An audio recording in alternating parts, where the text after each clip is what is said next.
Good morning बच्चों। तो आज हम करेंगे आपका lecture number 3 of your chapter 2 that is acid base and salt. तो बेटा इससे पहले वाले लेक्चर में हमने इंडिकेटर्स के बारे में पढ़ा था। तो हमने क्या देखा था कि इंडिकेटर्स आपके क्या होते हैं। तो हम कह सकते हैं कि इंडिकेटर्स आपके सब्सटेंस होते हैं, या फिर मैं कहूँ इंडिकेटर आपके वो मटेरियल होते हैं जो कि आपको इंडिकेट करते हैं। क्या इंडिकेट करते हैं कि किस सब्सटेंस में आपका एसिड प्रेजेंट है और किस सब्सटेंस में आपका बेस प्रेजेंट है। तो हमने वहां पे देखा था कि आपके इंडिकेटर्स डिफरेंट टाइप के हो सकते हैं, जो कि डिफरेंट कलर शो करते हैं, डिफरेंट कैरेक्टरिस्टिक कलर शो करते हैं जब आप उसको एसिड में डालते हो, या फिर मैं कहूं जब आप उसको बेस में डालते हो। तो इंडिकेटर्स पढ़ने के बाद आज जो हम पढ़ेंगे आपका एसिड टॉपिक पढ़ेंगे।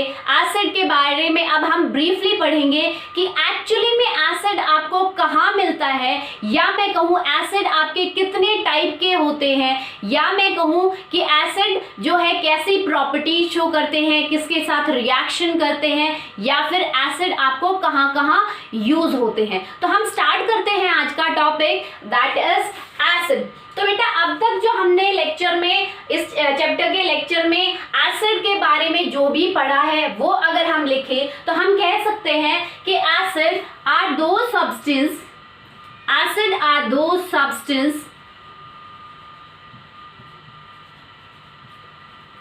which are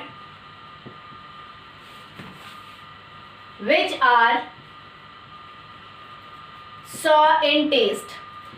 एसिड आपके वो सब्सटेंस होते हैं जो कि टेस्ट में सॉर होते हैं। सॉर मीन्स खट्टे होते हैं, यानी कि जो भी सब्सटेंस आपको टेस्ट में खट्टा लग रहा है दैट मीन्स उसमें आपका क्या प्रेजेंट है, एसिड प्रेजेंट है। बट बेटा मैंने आपको बताया था कि आप हर एक एसिड को टेस्ट करके नहीं बता सकते हो। तो क्योंकि काफी एसिड डेंजर होते हैं जिनको आप टेस्ट करोगे तो वो आपको ही हार्म करेंगे। तो उस केस में आप एसिड का टेस्ट कैसे करोगे कि कहाँ आपका एसिड प्रेजेंट है। तो वो उसके लिए हमने क्या कहा था कि हम कह सकते हैं एसिड आर दो substance which turn red litmus paper into blue litmus paper.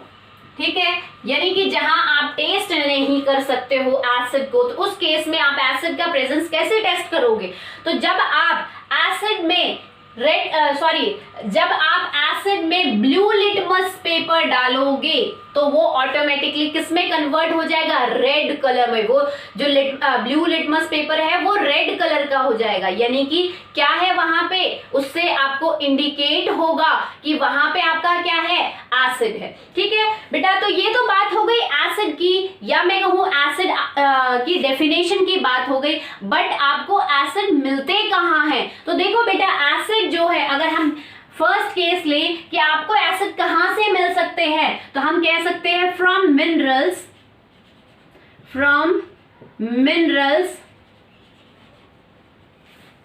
obtained from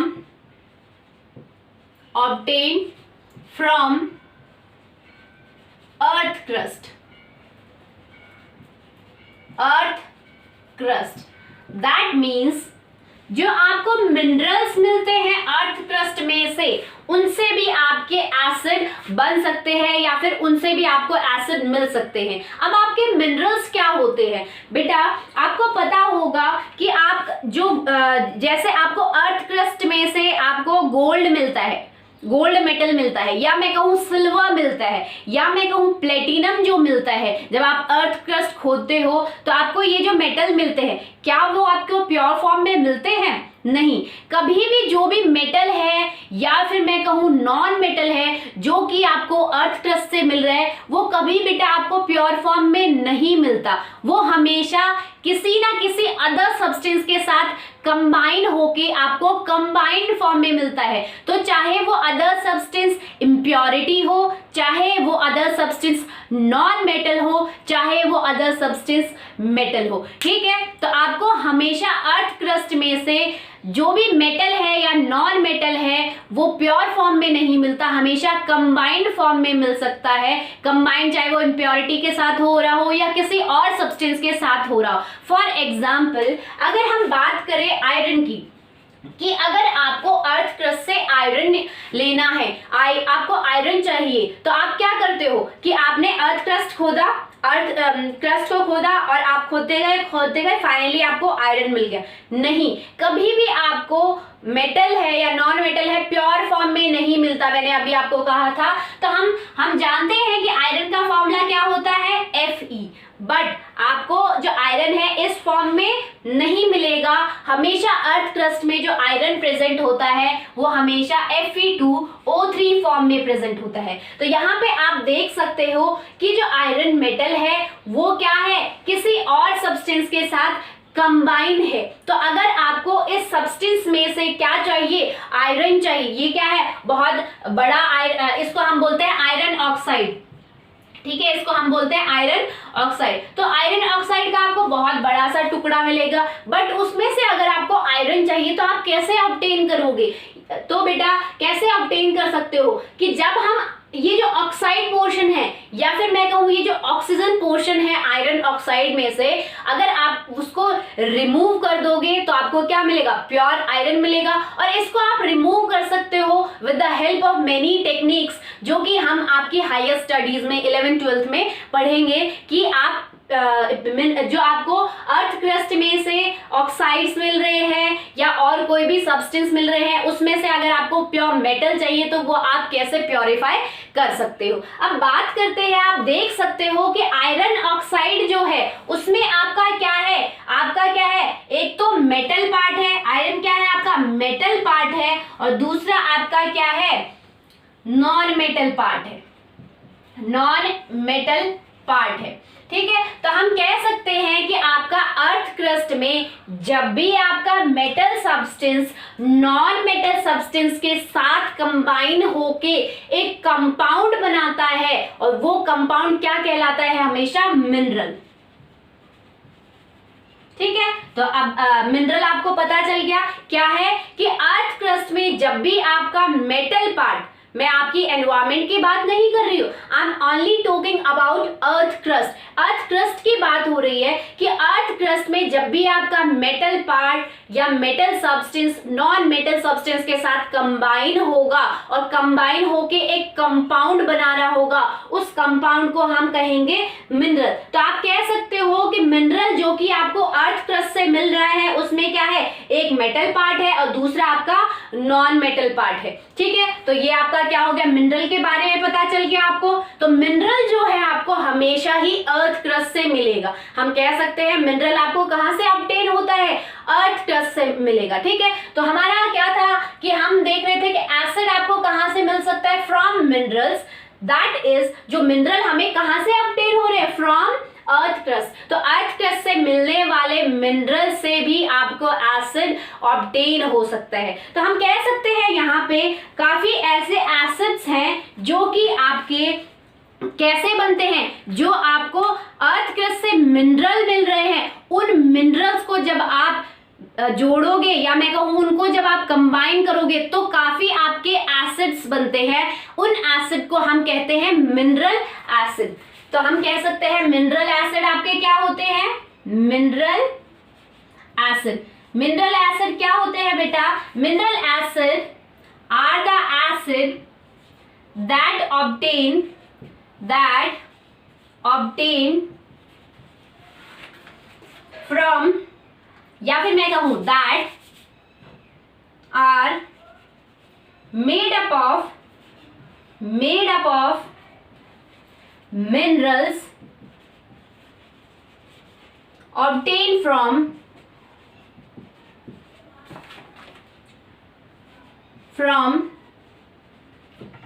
earth crust।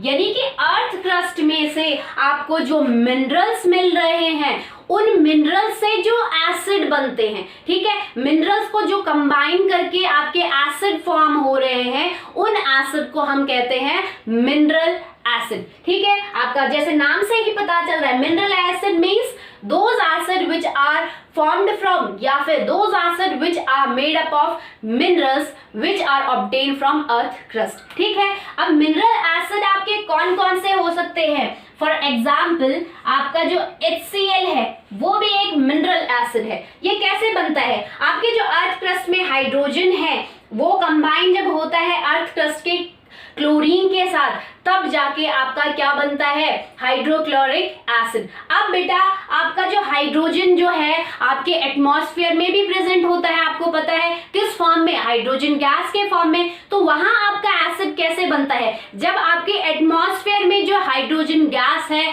वो कंबाइन होती है क्लोरीन गैस के साथ, तब जाके आपका हाइड्रोक्लोरिक एसिड बनता है। बट अर्थ क्रस्ट में जो आपको हाइड्रोजन मिल रहा है वो गैसियस फॉर्म में नहीं होता। ठीक है, तो जब आपका अर्थ क्रस्ट में जो हाइड्रोजन है वो क्लोरीन के साथ कंबाइन होगा, ये क्लोरीन भी आपकी गैस फॉर्म में नहीं है। ठीक है, एटमॉस्फेयर में आपकी क्लोरीन गैस फॉर्म में होती है, बट अर्थ क्रस्ट में जो क्लोरीन है वो गैस फॉर्म में नहीं है। तो हम कह सकते हैं कि जो आपको हाइड्रोजन मिल रहा है आपका कहां से? अर्थ क्रस्ट से। जब वो कंबाइन होगा क्लोरीन जो कि आपको अर्थ क्रस्ट से मिला है, तब जाके जो आपका एसिड बना है hydrochloric acid, that is known as mineral acid. ठीक है, हाइड्रोजन मिनरल कंबाइन हुआ है क्लोरीन मिनरल के साथ, तब जाके आपका क्या बना है? Mineral acid. नेक्स्ट अगर हम बात करें आपकी H2SO4, सल्फ्यूरिक एसिड जो होता है बेटा वो भी आपका क्या होता है? एक मिनरल एसिड होता है। उसमें भी आपका क्या हुआ? हाइड्रोजन जो कि आपकी अर्थ क्रस्ट में मिल रही है, जब वो सल्फेट के साथ कंबाइन होती है जो कि आपको अर्थ क्रस्ट में मिलता है, तब जाके आपका बनता है सल्फ्यूरिक एसिड। ऐसे ही हम बात कर सकते हैं आपका नाइट्रिक एसिड। तो नाइट्रिक एसिड जो है बेटा वो भी आपका क्या है? एक मिनरल एसिड है। तो हम कह सकते हैं, या मैं कहूं मिनरल एसिड को हम इनऑर्गेनिक एसिड भी बोलते हैं। क्या बोलते हैं? Also known as organic acid, sorry, inorganic acid, also known as inorganic acid। ठीक है बेटा, एक और अगर हम बात करें, ये आपके ऑर्गेनिक है, और आपको कौन से ऑर्गेनिक एसिड, इनऑर्गेनिक एसिड मिल सकते हैं? That is carbonate. Carbonic acid जो होता है आपका, कार्बोनिक एसिड कैसे फॉर्म होता है? जब आपके अर्थ क्रस्ट में हाइड्रोजन कंबाइन होता है कार्बोनेट के साथ, तब आपका कार्बोनिक एसिड मिलता है। ठीक है बेटा, तो आपके जितने भी अर्थ क्रस्ट में मिनरल्स है, जब वो मिनरल्स आपके कंबाइन होंगे, उनके कॉम्बिनेशन से जो एसिड बनेंगे उनको हम बोलेंगे मिनरल एसिड। और ये सारे आपके क्या हैं? ये सारे आपके मिनरल एसिड के मैंने आपको एग्जाम्पल बताए हैं। और फिर क्या है आपके एसिड जो है, आपके मिनरल एसिड जो है उनको हम इनऑर्गेनिक एसिड भी बोल सकते हैं। क्यों इनऑर्गेनिक एसिड बोल सकते हैं उनको बेटा? इनऑर्गेनिक एसिड आपके वो एसिड होते हैं, हमने मिनरल एसिड को इनऑर्गेनिक एसिड क्यों बोला? क्योंकि इनऑर्गेनिक एसिड आपके वो एसिड्स होते हैं जो कि आपके मैन मेड होते हैं। ठीक है, जो आपके नेचुरली ऑकरिंग एसिड नहीं है। कैसे एसिड है? मैन मेड एसिड है, इसीलिए हमने क्या कहा है इसको? Inorganic acid. अब आपके ये जो मिनरल एसिड है ये मैन मेड एसिड कैसे है? क्यों एसिड ये इनको हमने मैन मेड एसिड क्या कहा या फिर हमने इनऑर्गेनिक एसिड कहा? क्योंकि बेटा आपका क्या हुआ है, हाइड्रोजन जो आपको अर्थ क्रस्ट से मिल रहा है, आपको अर्थ क्रस्ट में ये एसिड इस फॉर्म में नहीं मिलेगा। अर्थ क्रस्ट से जो आपको हाइड्रोजन मिनरल मिल रहा है, जब वो क्लोरीन मिनरल के साथ कंबाइन होगा, और कंबाइन आप कहाँ करोगे? लेबोरेटरी में ही कंबाइन करोगे। ठीक है, तो यानी कि ये जो मिनरल है ये जो मिनरल एसिड है ये खुद नहीं बने हैं, इनको मैन ने बनाया है, ह्यूमन बींग्स ने लेबोरेटरी में बनाया है। That's why mineral acids are known as inorganic acid. और इनऑर्गेनिक एसिड क्यों कहते हैं? क्योंकि इनऑर्गेनिक एसिड का मतलब होता है those acid which are made by human beings. ठीक है, इसीलिए हम मिनरल एसिड को क्या कहते हैं? Inorganic acid. तो ये तो बात हो गई कि एसिड आपको कहां से मिल सकते हैं? उन मिनरल से जो कि आपके अर्थ क्रस्ट से हुए हैं। दूसरी तरफ अगर हम बात करें कि आपको एसिड कहां से मिल सकते हैं, तो देखो बेटा,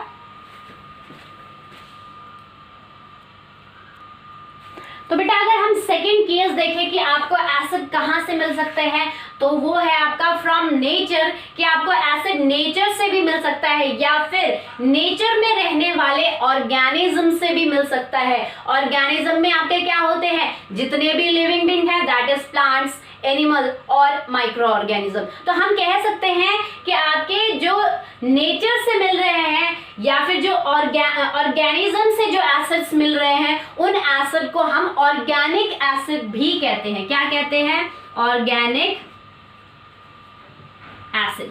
ठीक है बेटा, तो अगर हम ऑर्गेनिक एसिड की डेफिनेशन देखें तो हम कह सकते हैं organic acid are those acid which are found or formed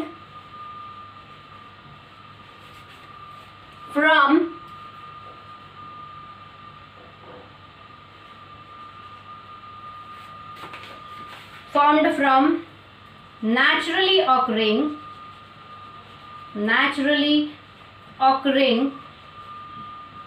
organism. और आपके नेचुरली ऑकरिंग ऑर्गेनिजम्स कौन कौन से होते हैं? दैट इज प्लांट्स,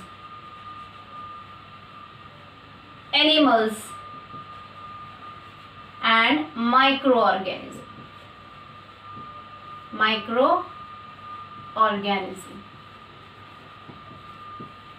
ठीक है बेटा, तो हमने क्या देखा कि आपके जो एसिड, मैंने क्या बताया आपको कि आपके जो एसिड आपको नेचर से मिलते हैं या फिर किसी माइक्रो ऑर्गेनिज्म या मैं कहूं किसी ऑर्गेनिज्म से मिलते हैं, किसी जंतु से मिलते हैं, तो उन एसिड को हम कहते हैं ऑर्गेनिक एसिड। क्योंकि वो ऑर्गेनिज्म से मिल रहे हैं, that's why these acids are known as organic acid. तो अगर हम ऑर्गेनिक एसिड की डेफिनेशन देखें तो हम कह सकते हैं ऑर्गेनिक एसिड्स आर दो एसिड विच आर फाउंड, क्या तो ये ऑर्गेनिज्म के अंदर मिलते हैं या फिर उन ऑर्गेनिज्म के द्वारा बनाए जाते हैं। ठीक है, तो देखो those acid which are found और formed from naturally occurring organism. और नेचुरली ऑकरिंग ऑर्गेनिज्म आपके कौन कौन से हैं? प्लांट्स है, एनिमल्स हैं एंड माइक्रो ऑर्गेनिज्म। तो फॉर एग्जाम्पल अगर हम देखें बेटा कि आपके कौन से एसिड ऑर्गेनिक एसिड होते हैं या मैं कहूँ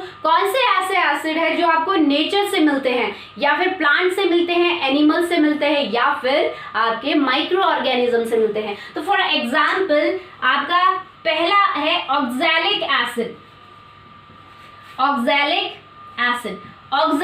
एसिड जो है आपको किस में मिलता है? टोमेटो में मिलता है, और टोमेटो आपको प्लांट से मिलता है। ठीक है, तो हम कह सकते हैं कि टोमेटो जो है उसमें कौन सा एसिड प्रेजेंट होता है? Oxalic acid. अगर हम दूसरी तरफ बात करें तो दूसरा आपका है फॉर्मिक एसिड। ये फॉर्मिक एसिड बेटा आपको किस में मिलता है? जो आपकी चींटी होती है, रेड आंट जो होती है, रेड आंट्स। ठीक है बेटा, जो लाल चींटी होती है आपको जब काटती है तो क्या करता है? रेड आंट की जो स्टिंग होता है, डंक जो होता है, उसमें एसिड जो होता है वो कौन सा होता है? Formic acid. ठीक है, तो जैसे ही रेड आंट आपको बाइट करती है तो वो क्या करती है? वो आपकी स्किन में क्या छोड़ती है? फॉर्मिक एसिड छोड़ती है, जिसके कारण फॉर्मिक एसिड आपके स्किन में जाने के कारण आपको थोड़ी सी इचिंग होती है या थोड़ी सी जलन होती है। ठीक है, तो आपका मैं कहूँ ऑर्गेनिज्म से माइक्रो ऑर्गेनिज्म जो कि आपका क्या है? रेड आंट से आपको कौन सा एसिड मिलता है? फॉर्मिक एसिड, रेड आंट के डंक में या मैं कहूँ रेड आंट के स्टिंग में कौन सा एसिड होता है? Formic acid. दूसरी तरफ अगर हम बात करें सिट्रिक एसिड, सिट्रिक एसिड, बेटा सिट्रिक जो एसिड होता है आपको मिलता है सिट्रस फ्रूट्स में, ठीक है, यानी कि ऐसे फ्रूट्स या फिर ऐसे वेजिटेबल्स जो कि आपके क्या हैं? सिट्रस है, सिट्रस मतलब खट्टे हैं, उनमें कौन सा एसिड मिलता है? Citric acid. तो हम कह सकते हैं आपको लेमन में सिट्रिक एसिड मिलता है, या फिर मैं कहूँ ऑरेंज जो होती है उसमें भी आपका क्या होता है? सिट्रिक एसिड, ठीक है। अगर हम बात करें एसिटिक एसिड, एसिटिक एसिड, तो एसिटिक एसिड किस में प्रेजेंट होता है? विनेगर जो होता है आपका, सिरका जिसे बोलते हो, उसमें आपका कौन सा एसिड प्रेजेंट होता है? Acetic acid. और आपको विनेगर किससे मिलता है? आपने देखा होगा एप्पल विनेगर, ठीक है। तो एप्पल विनेगर जो होता है उसमें आपका क्या कौन सा एसिड प्रेजेंट होता है? एप्पल से जो आपको विनेगर, एप्पल से जो सिरका बनता है उस सिरके में क्या प्रेजेंट होता है? आपका एसिटिक एसिड। नेक्स्ट अगर हम बात करें बेटा, वो है आपका butyric acid, butyric acid. Butyric acid जो होता है बेटा आपको रेंसिड बटर में मिलता है, यानी कि ऐसा बटर, रेंसिड बटर आपका क्या होता है? रेंसिड बटर, रेंसिड बटर होता है, रोटन बटर भी कह सकते हैं इसको, यानी कि जो सड़ा हुआ बटर होता है, जो बटर खराब हो जाता है उसमें कौन सा एसिड फॉर्म हो जाता है? ब्यूटायरिक एसिड, ठीक है बेटा। अगर हम नेक्स्ट बात करें तो देखो बेटा और कौन से आपके ऑर्गेनिक एसिड है जो आप देखते हो, वो है आपका अमीनो एसिड, अमीनो एसिड।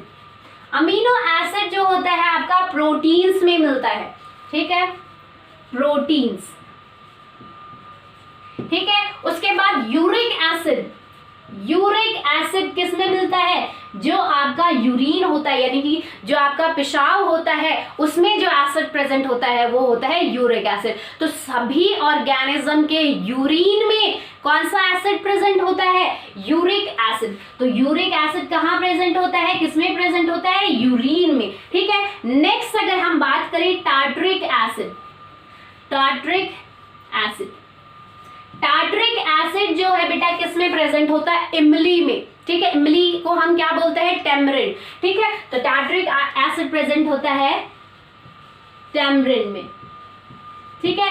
और अगर एक और एग्जांपल देख ले तो वो है आपका लैक्टिक एसिड, जो आपको डेली देखते हो अपने आसपास। लैक्टिक एसिड प्रेजेंट होता है बेटा सॉर मिल्क में, यानी कि खट्टे दूध में, और खट्टा दूध आपका क्या होता है? कर्ड, ठीक है। तो कर्ड जो होता है यानी कि जो दही होता है उसमें आपका कौन सा एसिड प्रेजेंट होता है? Lactic acid. तो ये तो हमने देख लिया क्या है, ये आपके ऑर्गेनिक एसिड है, यानी कि ऐसे एसिड जो कि आपको लिविंग ऑर्गेनिज्म से मिले, नेचुरली ऑकरिंग लिविंग ऑर्गेनिज्म से मिले, वो आपके क्या है? Organic acid. और पहला केस आपका एसिड कहाँ से मिल सकते हैं? जो आपको अर्थ क्रस्ट में मिनरल्स मिलते हैं, उन मिनरल से जो फॉर्म होते हैं वो आपके एसिड कौन से हुए? Mineral acid. और उनको हम इनऑर्गेनिक एसिड भी बोल सकते हैं, क्यों? क्योंकि ऑर्गेनिक एसिड क्या है? नेचर से मिलता है आपको, और इनऑर्गेनिक एसिड आपके ह्यूमन बींग्स बनाते हैं, लेबोरेटरी में प्रिपेयर करते हैं। कैसे प्रिपेयर करते हैं? जो अर्थ क्रस्ट से जो मिनरल मिला है उनको कंबाइन करके वो मिनरल एसिड या फिर इनऑर्गेनिक एसिड का फॉर्म करते हैं, ठीक है। अब हम देखते हैं कि एसिड आपके कौन कौन से टाइप के हो सकते हैं। तो देखो बेटा, अगर हम एसिड्स का टाइप देखें तो एसिड जो है दो टाइप के होते हैं। एसिडिक एसिड्स को आप दो कैटेगरी में डिवाइड कर सकते हो। First one is strong acid, strong acid, and the second is weak acid. Second आपका क्या होता है? वीक एसिड,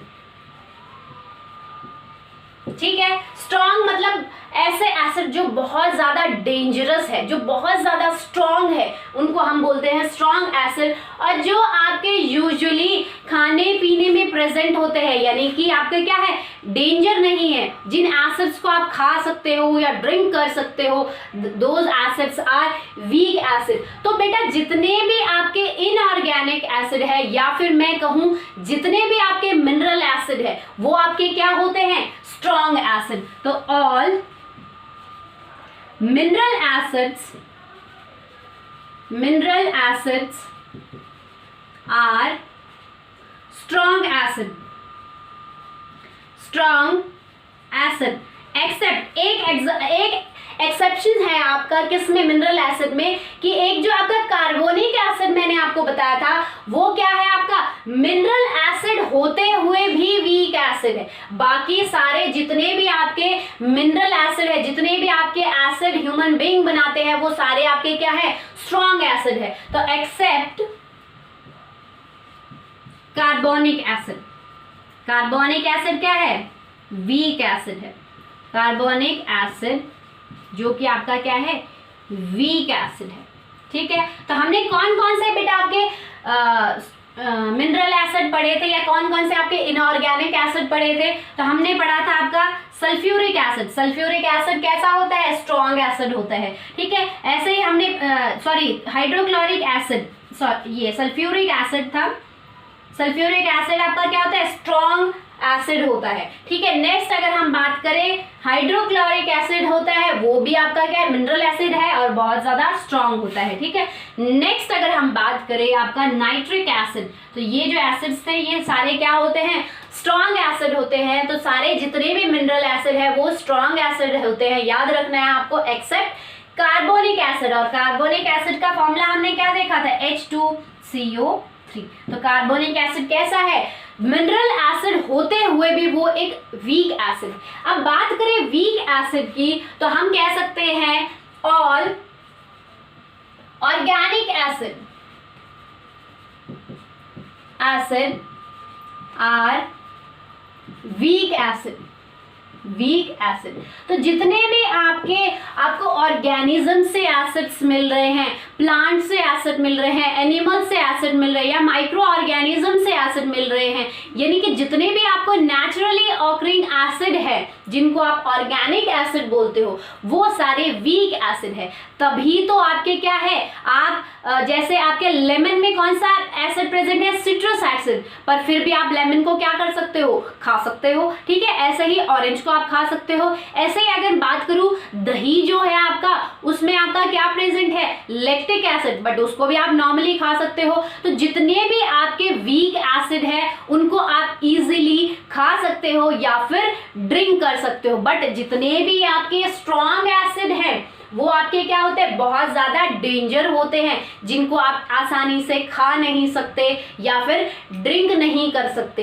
ठीक है, तो जितने भी आपके मिनरल एसिड है वो स्ट्रॉन्ग एसिड है, उनको आप ना ही तो खा सकते हो ना ही ड्रिंक कर सकते हो। बट वीक एसिड क्या है, जितने भी ऑर्गेनिक एसिड है, जितने भी आपको ऑर्गेनिज्म से एसिड मिल रहे हैं वो आपके वीक एसिड है। फॉर एग्जाम्पल हमने क्या किया था, ऑक्सैलिक एसिड जो कि आपके टमाटर में प्रेजेंट होता है, या बात करूं लैक्टिक एसिड जो कि आपका दही में प्रेजेंट होता है।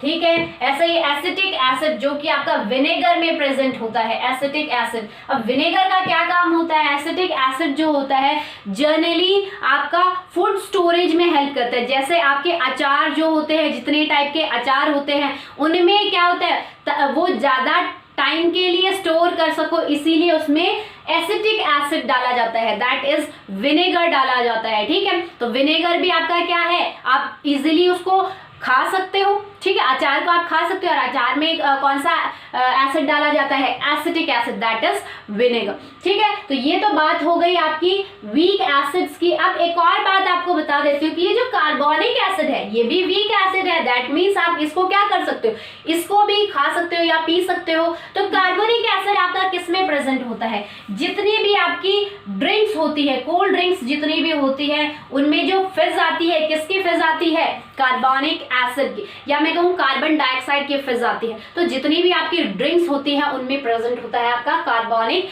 एसिड, तो आप ड्रिंक्स को इजीली ड्रिंक कर सकते हो। ठीक है, जितनी भी आपकी कोल्ड ड्रिंक्स होती है उनमें क्या होता है, जिनमें भी फिज आता है, यानी कि वो जो भाप से आती है, गैस से निकलती है, तो उन सब में आपकी, उन सब ड्रिंक्स में आपकी क्या होता है, कार्बोनिक एसिड प्रेजेंट होता है। एक और बात अगर मैं बता दूं बेटा कि स्ट्रॉन्ग एसिड को अगर आप डाइल्यूट भी कर दो तब भी आप उनको ड्रिंक नहीं कर सकते, तब भी वो आपके लिए डेंजरस ही होंगे।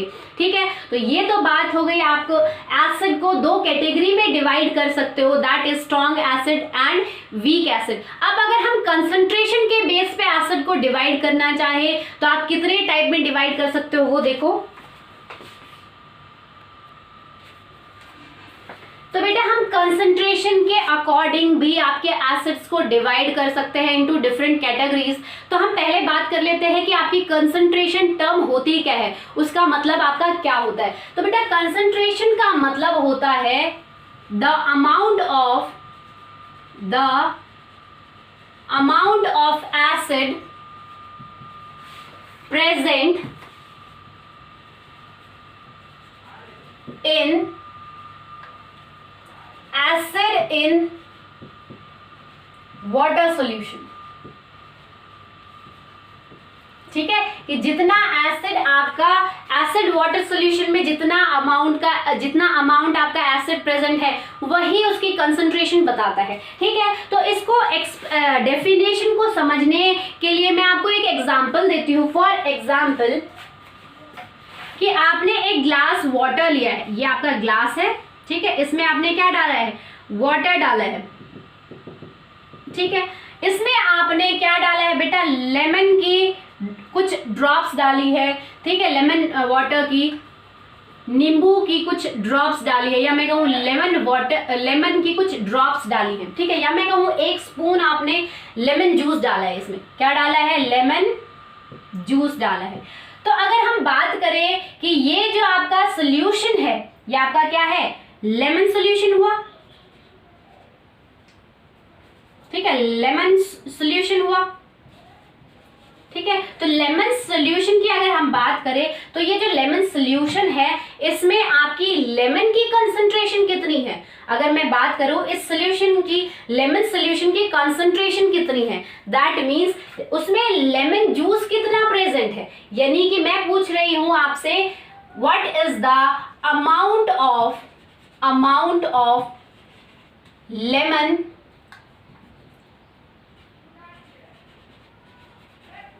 Juice present in this solution. ठीक है, कि कितना अमाउंट आपका लेमन जूस प्रेजेंट है इस सॉल्यूशन में। ठीक है, तो जितना आपने अमाउंट लेमन जूस डाला है, लाइम जूस जितना आपने डाला है इस सॉल्यूशन में, वही क्या होगा, वही बताएगा आपको इस सॉल्यूशन की कंसंट्रेशन क्या है। ठीक है, तो आपकी कंसंट्रेशन का क्या है, डेफिनेशन देखो, द अमाउंट ऑफ एसिड। ठीक है, कि जितनी भी अमाउंट आपकी एसिड प्रेजेंट है किसमें, एसिड वाटर सॉल्यूशन में। ठीक है, ये आपका क्या था, लाइम वाटर सॉल्यूशन। ये जब लाइम डालने के बाद आपका क्या बन गया था, लाइम प्लस ग्लास में क्या था, वाटर था, तो हम उसको कह सकते हैं लाइम वाटर सॉल्यूशन। तो यहाँ पे इस लाइम वाटर सॉल्यूशन की अगर बात की जाए कंसंट्रेशन कितनी है, दैट मींस आप वहां पे बताओगे कि इस लाइम वाटर सॉल्यूशन में आपका कितना अमाउंट ऑफ लेमन जूस आपने डाला है, वही इस सॉल्यूशन की या इस लाइम वाटर सॉल्यूशन की कंसंट्रेशन होगी। ठीक है, तो कंसंट्रेशन की डेफिनेशन हम क्या कह सकते हैं, the amount of acid present in acid water solution. Acid in water solution या फिर एसिड वाटर सॉल्यूशन में कितना अमाउंट आप एसिड डाल रहे हो वही उस सॉल्यूशन की कंसंट्रेशन बताएगा। तो लेमन जूस में या लाइम जूस में आपका कौन सा एसिड प्रेजेंट होता है, अभी मैंने बताया था सिट्रिक एसिड। तो इस सॉल्यूशन में, इस एसिड वाटर सॉल्यूशन में या मैं कहूँ इस एसिड सॉल्यूशन में जितना अमाउंट आपने एसिड डाला है वही क्या होगा, इस सॉल्यूशन की कंसंट्रेशन बताएगा। ठीक है, एक और एग्जांपल कर लेते हैं। अगर हम इसको, मैं आपको एक और एग्जांपल से अगर मैं आपको समझाऊं तो देखो, आपके जो कंसंट्रेशन के बेस पे आपके जो एसिड होते हैं, या मैं कहूं कंसंट्रेशन के बेस पे हम हर एक सॉल्यूशन को 2 कैटेगरी में डिवाइड कर सकते हैं। पहला जो है आपका क्या होता है, कंसंट्रेटेड सोल्यूशन, ठीक है, क्योंकि हम एसिड की बात कर रहे हैं तो हम यहाँ पे कह सकते हैं कंसंट्रेटेड एसिड, ठीक है। सॉल्यूशन का मतलब होता है बेस भी हो सकता है, एसिड भी हो सकता है, सॉल्ट भी हो सकता है, ठीक है, कुछ भी डाल सकते हो आप सॉल्यूशन में। बट यहाँ पे हम एसिड्स की क्लासिफिकेशन पढ़ रहे हैं, इसलिए मैंने आपका एसिड कैसा लिया, मैंने कंसंट्रेटेड सॉल्यूशन का नाम दे दिया कंसंट्रेटेड एसिड। दूसरी तरफ अगर हम बात करें कि कंसंट्रेशन की बेस पे हम एसिड्स को डिवाइड कर सकते हैं into dilute acid, dilute acid. अब बेटा जैसे मैंने आपको कंसंट्रेशन टर्म समझाई थी, एक और एग्जांपल कर लेते हैं जिससे आपकी कंसंट्रेशन टर्म भी समझ में आ जाएगी और कंसंट्रेटेड एसिड क्या होते हैं या फिर डाइल्यूट एसिड क्या होते हैं वो भी आपको समझ में आ जाएगा। तो फॉर एग्जांपल कि मैंने आपका यहाँ पे क्या लिया है, थोड़ा बड़ा बन गया है, तो यहाँ पे फॉर एग्जांपल मैंने आपका एक ग्लास लिया है जिसमें मैंने पानी डाला है, ठीक है, और इस ग्लास में मैंने मान लो 1 kg शुगर डाल दी, ठीक है, या फिर ग्राम्स की बात करूं तो यहाँ पे मैंने मान लो 1000 ग्राम शुगर डाल दी, 1 kg में 1000 ग्राम होते हैं, ठीक है। तो मान लो मैंने इसमें क्या किया, इस वाटर में 1000 ग्राम शुगर डाल दी है, ठीक है। अगर दूसरी तरफ अगर मैं बात करूं तो मैंने फिर से एक और ग्लास लिया और इस ग्लास में सेम अमाउंट वाटर लिया, तो ये मैंने मान लो 1000 ग्राम शुगर डाली थी इन 1 लीटर वाटर, 1 लीटर वाटर में मैंने 1000 ग्राम शुगर ऐड कर दी, ठीक है, उसको अच्छे से डिसॉल्व कर लिया। दूसरी तरफ अगर मैं दूसरा ग्लास लूं तो उसमें मैंने क्या किया, 100 ग्राम शुगर डाली, शुगर के क्रिस्टल्स डाले और पानी लिया उतना ही, 1 लीटर वाटर, ठीक है, 100 gram sugar in 1 litre water, ठीक है। तो आप देख सकते हो यहाँ पे मैंने क्या किया है, ज्यादा शुगर डाली है 1 लीटर वाटर में, यहाँ पे मैंने क्या किया है आपका थोड़ा सा कम शुगर डाली है इस वाटर में। तो आप देख सकते हो अगर मैं आपसे पूछूं कि कौन सा पानी जो है आपका, कौन सा जो सॉल्यूशन होगा शुगर सॉल्यूशन वो ज्यादा मीठा होगा, तो आप इजीली बता सकते हो क्योंकि इसमें आपने शुगर ज्यादा डाली है, दैट मीन्स कि मैम ये वाला ज्यादा मीठा होगा as compare to the second glass, ठीक है। तो मान लो कि ये जो ज्यादा मीठी वाले सॉल्यूशन है ये आपका क्या है, रसगुल्ला जो होता है, रसगुल्ले जो होते हैं उसकी चाशनी है, ठीक है, रसगुल्ले का सिरप है उसकी चाशनी है क्योंकि बहुत ज्यादा मीठी होती है, आप जानते हो रसगुल्ले की भी चाशनी। और ये जो है ये आपकी क्या है, सॉरी यहां मान लो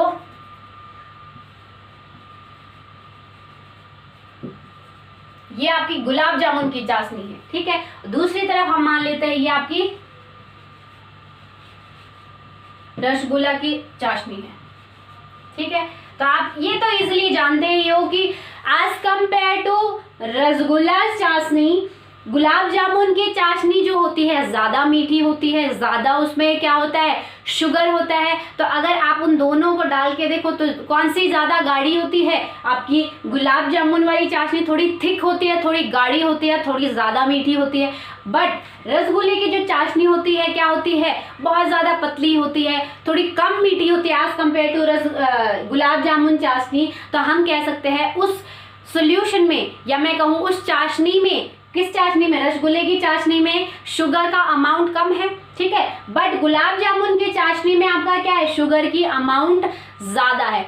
तो जिस सॉल्यूशन में आपका क्या हो, अगर हम एसिड का केस ले तो जिस सॉल्यूशन में, जिस वाटर सॉल्यूशन में आपकी एसिड की अमाउंट ज्यादा हो उस केस को हम बोलते हैं कंसंट्रेटेड एसिड, ठीक है। तो यहाँ पे अगर हम बात करें तो ये आपका सॉल्यूशन कैसा है, कंसंट्रेटेड सॉल्यूशन, क्योंकि इसमें क्या है आपकी शुगर की अमाउंट ज्यादा है एज कंपेयर टू वाटर, ठीक है। अगर हम यहाँ बात करें तो यहाँ पे क्या है, शुगर की अमाउंट कम है, तो हम कह सकते हैं कि ये सॉल्यूशन आपका क्या है, डाइल्यूट है, ठीक है। तो एसिड्स के केस में हम कह सकते हैं ये क्या है आपका डाइल्यूट एसिड है, ठीक है। तो कंसंट्रेटेड एसिड बेटा आपका क्या हुआ, अगर हम देखें आपका कंसंट्रेटेड एसिड क्या होता है, हम कह सकते हैं concentrated acids are such type of acid acid solution which contain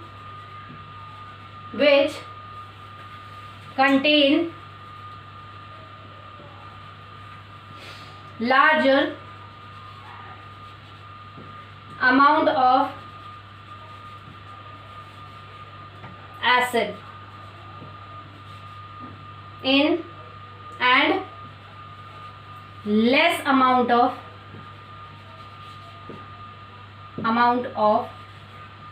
water.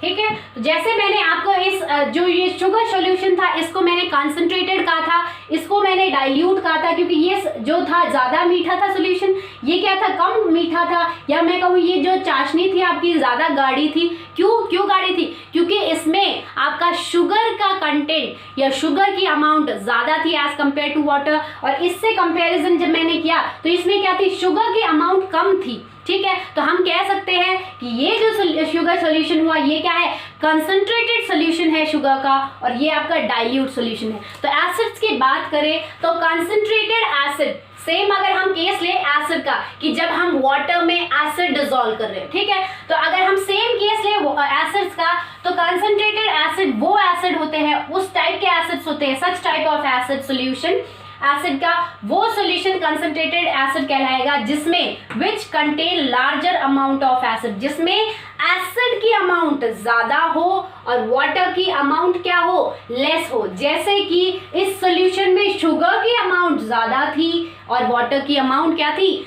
कम थी। अगर हम डाइल्यूट एसिड की बात करें तो हम कह सकते हैं dilute acid are such acid which contain such acid solution which contain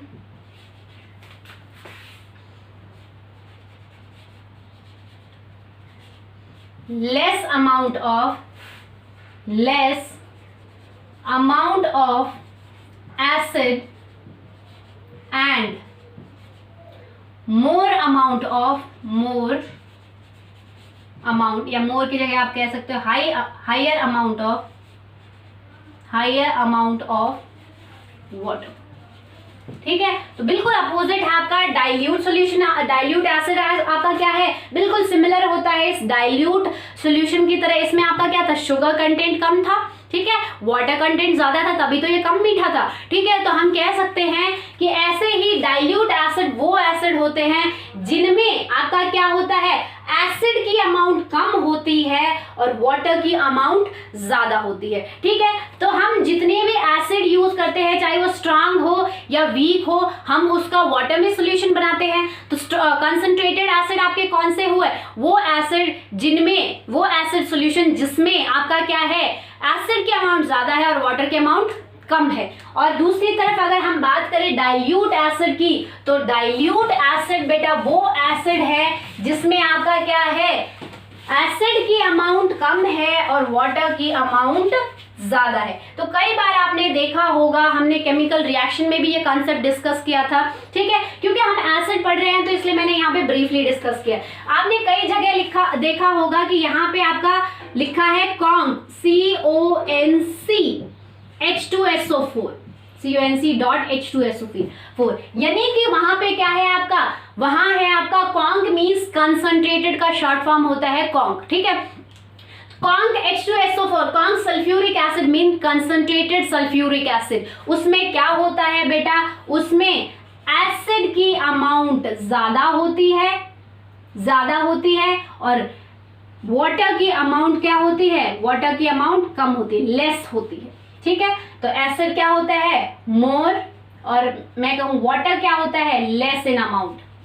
ठीक है, अब अगर बात करें, काफी जगह आपने DIL डाइल्यूट H2SO4 भी देखा होगा रिएक्शंस में, तो वहां पे आपका क्या होता है, डाइल्यूट H2SO4, तो वहां क्या है, डाइल्यूट सल्फ्यूरिक एसिड है। डाइल्यूट सल्फ्यूरिक एसिड मैंने अभी आपको बताया क्या है, इसमें एसिड की अमाउंट लेस होती है। ठीक है, एसिड की अमाउंट लेस होती है और वाटर की अमाउंट क्या होती है, वाटर की अमाउंट मोर होती है, ज्यादा होती है। ठीक है, तो वाटर की अमाउंट ज्यादा है, एसिड कम है तो वो डाइल्यूट एसिड, एसिड की अमाउंट ज्यादा है और वाटर कम है तो वो कंसंट्रेटेड एसिड। यानी कि हम बात कर सकते हैं कि किसी भी एसिड को आप डाइल्यूट कर सकते हो। कैसे? उसमें वाटर मिला दोगे बहुत सारा तो वो डाइल्यूट हो जाएगा। ठीक है, तो अगर हमें एसिड को डाइल्यूट करना है, यानी कि डाइल्यूटिंग ऑफ एसिड, अगर हम बात करें कि एसिड को अगर आपको डाइल्यूट करना है, कंसंट्रेटेड एसिड को अगर आपको डाइल्यूट करना है, क्योंकि काफी जगह आप रिएक्शन में, या मैं कहूँ मेजॉरिटी ऑफ जो आपकी लेबोरेटरीज में, स्कूल लेबोरेटरी में जो रिएक्शन होती है वो डाइल्यूट एसिड के साथ होती है। ठीक है, तो आपको अगर लैब में कंसंट्रेटेड एसिड रखा है, सल्फ्यूरिक एसिड या फिर नाइट्रिक एसिड या फिर हाइड्रोक्लोरिक एसिड, तो उसको आप डाइल्यूट कैसे करोगे? तो डाइल्यूटिंग ऑफ एसिड, या मैं कहूँ डाइल्यूटिंग ऑफ कंसंट्रेटेड एसिड कैसे हो सकता है? डाइल्यूटिंग ऑफ कंसंट्रेटेड एसिड, या फिर सिर्फ एसिड की बात करें तो बेटा आप कैसे कर सकते हो? मैं आपको बता दूं कि डाइल्यूटिंग ऑफ कंसंट्रेटेड एसिड, यानी कि किसी भी एसिड को, किसी भी कंसंट्रेटेड एसिड को अगर आप डाइल्यूट कर रहे हो तो वो बहुत ज्यादा एक्सोथर्मिक रिएक्शन होती है। एक्सोथर्मिक रिएक्शन होती है। एक्सोथर्मिक रिएक्शन कौन सी रिएक्शंस होती है बेटा? ऐसी रिएक्शन जिसमें हीट जो है आपकी क्या होती है? Evolve out. ठीक है, बहुत ज्यादा जिसमें हीट निकले। ठीक है, तो डाइल्यूटिंग किसी भी एसिड को, किसी भी कंसंट्रेटेड एसिड को अगर आप डाइल्यूट कर रहे हो तो वो बहुत ज्यादा एक्सोथर्मिक रिएक्शन होती है। तो इस आपको एसिड को डाइल्यूट करते टाइम बहुत ज्यादा प्रिकॉशंस लेनी पड़ती है, बहुत ज्यादा केयरफुल रहना पड़ता है। और किसी भी एसिड को डाइल्यूट करने के लिए बेटा आपके कुछ स्टेप्स भी होते हैं। फॉर एग्जाम्पल, अगर आपको एसिड को डाइल्यूट करना है तो कभी भी आप एसिड में वाटर मत ऐड करो। कभी भी ऐसा अगर आपका दिया हो कि वाटर है, यहाँ पे ये वाटर है और दूसरे कंटेनर में अगर आपका एसिड है, कंसंट्रेटेड एसिड है, तो कभी भी अगर आपको इस एसिड को डाइल्यूट करना हो तो कैसे कर सकते हो? वाटर की हेल्प से ही कर सकते हो। तो कभी भी इसमें एक स्टेप है, बहुत इंपॉर्टेंट छोटा सा स्टेप है, सिर्फ आपको ध्यान में रखना है क्या, कि कभी भी आप वाटर को एसिड में ऐड नहीं करोगे। क्यों? क्योंकि मैंने बताया कि डाइल्यूटिंग जो प्रोसेस होता है एक्सोथर्मिक होता है, यानी कि उसमें बहुत ज्यादा हीट निकलेगी और इतनी ज्यादा हीट निकलती है कि वो हीट जो है आपके मुंह को भी जला सकती है, आपके कपड़ों को भी बर्न कर सकती है। ठीक है, तो आप क्या करोगे? कभी भी आप वाटर को एसिड में ऐड नहीं करोगे। क्यों नहीं ऐड करोगे? जैसे ही आप वाटर एसिड में ऐड करते हो तो क्या होता है? आपकी हीट निकलती है उस रिएक्शन में। ठीक है, और वो जो हीट होती है वो क्या करती है? जो आपने वाटर इस एसिड में डाला है उस वाटर को स्टीम में, यानी कि भाप में कन्वर्ट कर देती है अचानक से, और वो भाप जाके डायरेक्टली आपके फेस पे आती है, या मैं कहूँ इतनी ज्यादा हीट बन जाती है कि कभी कभार आपका कंटेनर भी फट जाता है। ठीक है, या फिर वो पूरा एसिड एकदम उछल के आता है और आपके फेस पे आ जाता है या फिर क्लोथ्स पे आ जाता है। तो हमेशा आपको याद रखना है कि this step is wrong step. ठीक है, तो फिर डाइल्यूशन कैसे करें? तो डाइल्यूशन के लिए आपको क्या करना है? हमेशा वाटर में थोड़ा थोड़ा एसिड, एकदम से सारा एसिड नहीं मिलाना है। एकदम से सारा एसिड मिलाओगे तो बहुत जल्दी रिएक्शन होगी, वो भी डेंजरस है। कैसे मिलाओगे? वाटर में थोड़े थोड़े ड्रॉप बाय ड्रॉप एसिड मिलाते जाओ और उसको स्टेयर करते जाओ। उससे आपका क्या होगा कि जो आपकी रिएक्शन है वो इतनी ज्यादा एक्सोथर्मिक नहीं होगी। एक्सोथर्मिक तो होगी बट इतनी ज्यादा डेंजर नहीं होगी, क्योंकि जब आपने इस वाटर में 1 या 2 ड्रॉप एसिड के डाले तो क्या हुआ कि इस रिएक्शन से जो हीट निकली वो कौन एब्जॉर्ब कर लेगा? ये जो आपका वाटर है इस कंटेनर में, वो उसको एब्जॉर्ब कर लेगा। उस हीट को आप तक नहीं पहुंचने देगा, बाहर एनवायरनमेंट में नहीं पहुंचने देगा। फिर आप क्या करो? इसको स्टेयर कर लो। ठीक है, उसके बाद फिर थोड़ा सा डालो, फिर क्या करो? डालते ही फिर से हीट निकलेगी। उस हीट को कौन एब्जॉर्ब कर लेगा? ये वाटर एब्जॉर्ब कर लेगा। ठीक है, तो हमेशा आपका जो राइट स्टेप है डाइल्यूटिंग का, एसिड को डाइल्यूट करने का जो राइट स्टेप है वो है add acid little amount of acid in water bye steering. ठीक है, हमेशा आपको थोड़ा थोड़ा एसिड ऐड करना है कंटिन्यूस स्टीयरिंग के साथ। किसमें? वाटर में। कभी भी आपको एसिड में वाटर नहीं ऐड करना, वाटर में एसिड ऐड करना है। ठीक है बेटा, तो ये इस बात को आपको ध्यान में रखना है। अगला जो हमारा लेक्चर होगा वो हम उसमें डिस्कस करेंगे कि आपकी एसिड में कौन कौन सी फिजिकल प्रॉपर्टी होती है और कौन कौन सी केमिकल प्रॉपर्टी होती है। आई होप आज का कंसेप्ट आपको समझ में आया होगा। That's all for today. Thank you.